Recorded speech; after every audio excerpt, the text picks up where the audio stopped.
I never thought I'd be the guy posting something like this, but here I am. My name's Jake, and I've been with my wife Emily for about 7 years now. We met in college, had a pretty good run, or so I thought. She was always a little bitchy, but I figured that was just her personality, sharp-tongued, quick to argue, but she loved me. Or so I thought. Things started feeling different about 6 months ago, though. She grew more distant, always busy, always on her phone, and kind of dismissive when I tried to talk to her about us. I brushed it off at first, telling myself she was just stressed with her job, that everyone has their bad days, that maybe she just needed some space. But deep down, I had this nagging feeling that I was missing something. Then came the signs that something was really wrong. She started getting more defensive whenever I asked where she was or who she was texting. Her phone was constantly glued to her hand, swiping away, hiding her screen whenever I looked over her shoulder. She'd leave her purse in the car when we went out, and I'd find little. Hints lipstick on her collar one day, a strange perfume I didn't recognize another. I never wanted to jump to conclusions, but the gut feeling kept gnawing at me. I remember one night, I came home early from work because I wasn't feeling well. I expected her to be waiting for me, maybe with a kiss or at least a warm smile. Instead, I found her on the couch, texting furiously with her head down, her phone screen lighting up her face. When I asked her who she was talking to, she snapped at me, "It's none of your business," and closed her phone quickly. That was a red flag I ignored at the time, but looking back, it should have been a huge warning sign. The real breaking point came about 3 weeks ago. I was cleaning up around the house when I noticed that Emily had left her laptop open on the kitchen table. Normally, I wouldn't snoop, but I was curious. She had been so secretive lately, I couldn't help myself. I saw a string of messages in her email account, casual but flirtatious, with a guy named Ryan. They'd been exchanging stories, some suggestive, and I could see. The way she signed off one message with a wink emoji. My stomach dropped. I couldn't believe it. Emily, my wife, the woman I trusted, was cheating on me with my best friend. That's when everything started to spiral. I felt like I was underwater, struggling to breathe while my entire world shifted beneath my feet. I didn't confront her right away. I needed to think, to process what I'd found. But the urge to know more was overwhelming. I started digging through her phone, her social media. I found more messages, flirty, explicit, outright cheating. They'd been sleeping together and she didn't even bother hiding it anymore. She was full of lies, dismissing my suspicions at first, trying to gaslight me into thinking I was crazy. She'd say, "You're imagining things, Jake," or "Ryan and I are just friends," even as I showed her the proof. That's when I knew I had to face her directly. I couldn't keep going through her things, pretending everything was fine. I had to hear her explanation, even if I already knew the truth. The betrayal was like a punch in the gut, and I wasn't sure if I could ever trust her again. So I finally decided to confront Emily face to face. I told her I knew about the affair, that I had seen everything, and I wanted to hear her say it herself. At first, she played it cool, acting like I was overreacting, like I was crazy for even suggesting such a thing. She looked me straight in the eyes and lied through her teeth, claiming that Ryan was just a friend, that I was misunderstanding, and that I was paranoid. She even had the nerve to say, "You don't know what you're talking about, Jake. You're imagining things. Ryan would never do that to me." But I didn't buy it. I had too much evidence. Her phone records, the messages, the texts she had deleted but I managed to recover, all pointing to one obvious fact: she was cheating on me with my best friend. The anger started to bubble up inside me. I felt betrayed, humiliated, broken. How could she lie so easily? How could she sit there and deny what I saw with my own eyes? I wanted to scream at her, call her every name in the book, but I held back. I asked her why. She did it, what she saw in Ryan that I wasn't giving her. She shrugged, smirking, and said something that made my stomach turn even more. "Maybe you weren't enough anymore, Jake. Maybe I wanted something more exciting." That bitch. That was when I realized the extent of her cruelty. She was not only cheating, but doing it with my best friend right in front of me, and she was relishing every second of it. After the confrontation, I felt numb.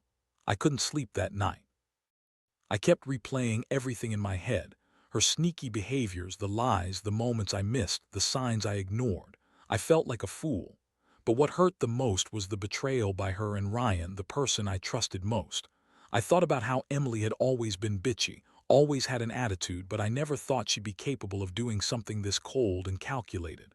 And Ryan, my best friend, I never thought he'd stab me in the back like that, especially not with my wife. The trust I once had was shattered into a million pieces. The next day, I decided I wouldn't let her keep playing her game. I needed to do something to take control of this mess. I started planning my next move, trying to figure out how to handle the fallout. I knew I couldn't just sweep this under the rug and pretend everything was fine. My mind was racing. What do I say? Do I tell everyone? Do I leave her immediately? Or do I confront Ryan directly? The emotions were all over the place. Rage, sadness, heartbreak, even a little bit of relief that I finally knew the truth. But the pain was real and it cut deep. I was starting to realize how much I trusted her, how much I believed in us, only to be blindsided like this. That's when I understood that my life was about to change forever, and I wasn't sure if I was ready for it. After a night of restless sleep and endless thoughts racing through my head, I knew I had to act, but I wasn't sure what the best move was. Part of me wanted to confront Emily again, demand answers, ask her why she thought she could get away with it, with Ryan, with lying to my face. But another part of me, more rational, knew that this wasn't going to be that simple. She was manipulative, good at lying, and I had no doubt she would deny everything again, spin her stories, maybe even turn it around on me. That's when I realized I had to be smarter. I needed proof, solid proof, to get her to admit the truth or to catch her in the act again. So I started setting up my own little surveillance. I kept coming back to the idea that if she was sneaking around, she'd slip up again. I installed a hidden camera in the living room, just enough to catch her in the act if she brought Ryan over or if she had some rendezvous. I also kept tabs on her phone, watching her messages, her calls, anything I could find. I felt like a damn stalker, but I told myself it was the only way to protect myself from getting even more blindsided. I'd been an idiot to trust her so blindly all these years, and now I was paying the price. Meanwhile, Emily's attitude didn't really change. She continued being bitchy, dismissive, and downright rude. She threw around insults, called me paranoid, told me I was overreacting. She'd say, "You're just insecure, Jake. You think I'm cheating because you're insecure." She even had the nerve to accuse me of being jealous of Ryan, which was laughable but also infuriating.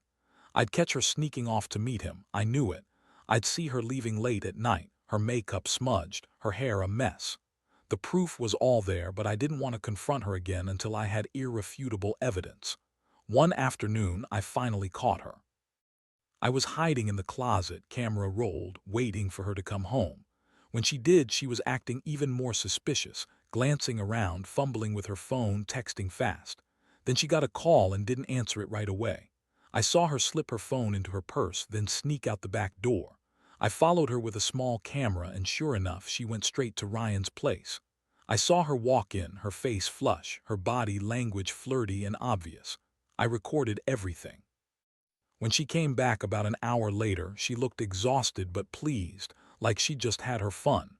That was the final piece I needed, proof enough to end this charade once and for all. The betrayal hit me harder than I expected. I'd always thought she was a strong woman, but her actions proved she was just a liar and a cheater. I felt anger boiling up, but also sadness. This wasn't just about the affair. It was about trust, respect, and the life I thought we had. I couldn't keep pretending anymore. I knew I had to confront her with everything I had collected, face her with the truth, no matter how much it hurt. I also knew that I wasn't going to let her manipulate me again. I had to be firm, clear, and ready to make a decision, whether to fight for us or walk away completely. But one thing was certain. I was done being played for a fool. The question now was, how would she react when I finally laid it all out? The day I decided to confront Emily, I knew I had to be calm but firm. I sat her down in the living room after she got home from her latest secret meeting with Ryan. At least, that's what I had proof of, and I laid everything out. I played the recordings from my hidden camera showing her walking into Ryan's place, her body language, her flushed face, everything. Her face went pale, then flushed with anger, then shock. She tried to deny it again, saying I was stalking her, that I was crazy, but I cut her off. I told her I had everything recorded and I wasn't going to listen to her lies anymore. Her reaction was typical. She started screaming, calling me paranoid, obsessive, and insecure. She even had the audacity to say, "You're ruining everything, Jake. You're overreacting because you're jealous. Ryan's just a friend and I can do what I want." I looked at her disgusted. How could she lie so blatantly with me sitting right there, evidence in front of her face? I told her she was a liar, a cheat, and that I wanted a divorce. That I was done with her bullshit, done with her lies. She looked like she was about to blow a gasket. Then suddenly she burst into tears, fake tears, the kind that only a manipulative person could pull off. That moment was surreal. I felt a mixture of rage and sadness. I'd trusted her, loved her, built my life around her. And she had been sleeping with my best friend behind my back. I felt like my entire world was crashing down, and she was just trying to spin her way out of it. I told her she could pack her things and leave. She tried to guilt-trip me, saying I was overreacting, that I was the one at fault because I didn't pay enough attention, that I was insecure. I wanted to scream at her, but I kept my voice steady. I told her this wasn't my fault, that she was the one who betrayed us, who betrayed everything we ever had. The aftermath was just as brutal. She stormed out of the house, screaming insults, calling me a loser, a jealous wreck, anything to make herself feel better. I wanted to chase her, to yell at her some more, but I knew I had to stay strong. I felt empty, like I'd lost part of my soul. I spent the next couple of days just staring at the walls, trying to process what had happened, trying to understand how I got here. I kept replaying everything in my head, her lies, her sneaking around, Ryan's betrayal, my own naivety for not seeing it sooner. The trust I once had was shattered, and I knew I'd never be able to look at her the same way again. That whole week I was a mess. I kept thinking about the good times, the bad times, how everything changed so quickly. I started questioning myself. Was I blind? Was I just stupid for trusting her? But deep down, I knew the answer was no. She had betrayed us, and I was the one left picking up the pieces. I realized I had to decide what I wanted from here, whether to try to salvage what was left or to cut everything off and walk away. Honestly, I was exhausted from the emotional roller coaster, but I knew one thing for sure. I couldn't keep living in this lie. The betrayal had opened my eyes, and now I had to face the reality of my broken marriage. After the initial chaos and the confrontation, I knew I needed to take some time to think about what I really wanted. Divorce seemed like the obvious choice. There was no way I could stay with someone who lied, cheated, and disrespected me like that. Still, part of me was hopping. Maybe, just maybe, there was a way to fix it. But every time I remembered the look on her face, the way she lied so effortlessly, I knew she wasn't remorseful. She was manipulative, and I didn't trust her to be honest anymore. I started reaching out to a lawyer to get my affairs in order. I also reached out to a few close friends who knew about everything. It helped to hear some honest advice. A couple of them told me to cut her loose, to focus on myself, and to never let her back into my life again. Others said I should try to fight for us, but I didn't see the point. She had shown her true colors, and honestly, I felt more betrayed than hurt, like I'd been punched in the gut every day for the last few months. The emotional wound was deep, and I knew I'd need a long time to heal. Meanwhile, Emily was doing her best to spin her story. She kept calling, begging me to forgive her, saying she was sorry, claiming she didn't mean for it to happen. She blamed Ryan for making her do it, said she was confused, and insisted she loved me. But I saw through her bullshit. If she really loved me, she wouldn't have been sneaking around, lying and cheating behind my back with my best friend. No amount of sorry or tears could fix what she broke. I knew that now. The one thing that hit me hardest was how she lied so easily, so convincingly. She always was bitchy, difficult, and sharp-tongued, but I never imagined she'd be capable of this level of cold betrayal. And Ryan, God, my best friend, how could he do this to me? We'd been through so much together, shared so many memories. I trusted him like a brother, and now I felt like I didn't even know either of them. The world I used to believe in, the little trust I had left, was gone. All I kept thinking about was how I was going to move on from this, how I was going to pick up the pieces of my shattered life. In the end, I cut her off completely. I blocked her number, deleted her from social media, and made it clear I wasn't interested in any kind of reconciliation. I knew I deserved better than someone who could betray me this way. It wasn't easy, not by a long shot. There were nights I cried myself to sleep, feeling stupid for trusting her, feeling angry at Ryan for stabbing me in the back, feeling lost and betrayed. But I also knew one thing. I was done being a victim of her lies. I was going to take back control of my life, rebuild my trust in myself, and learn from the worst betrayal I'd ever experienced. The sting of it still lingers, but I'm slowly starting to realize that I'm stronger than I thought I was. Looking back now, I realize how much that betrayal changed me. It's like I lost a part of myself I didn't even know I was holding onto. Trust, which used to come so easily, feels like a fragile thing now, something I have to rebuild from scratch after the damage she caused. But I also learned a lot through this whole nightmare.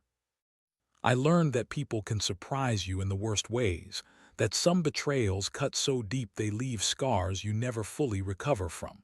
Yet, I also learned that I'm capable of surviving even the harshest heartbreak.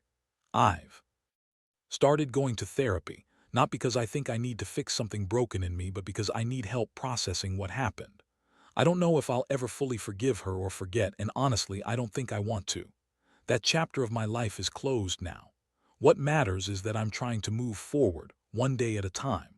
I've started focusing on myself, my health, my career, my hobbies, things she never seemed to care about when she was busy sneaking around. I've come to accept that some people are just not meant to be in your life forever, and that's okay. To anyone reading this who's going through something similar, I'd say this: don't ignore the signs. If your gut is telling you something off, listen to it. No relationship is worth your peace of mind. And if you do find out your partner is cheating, don't waste time trying to understand or fix things. They've already shown you who they are. Cut the bullshit, get the proof if you need it, and do what's best for you. Trust me, healing takes time, but it's possible. You're stronger than you think, even when everything feels like it's falling apart. This story is my raw, unfiltered truth. How I discovered betrayal, how I reacted, and how I'm slowly rebuilding my life after the storm. It hurts still every day, but I know I'll come out the other side stronger.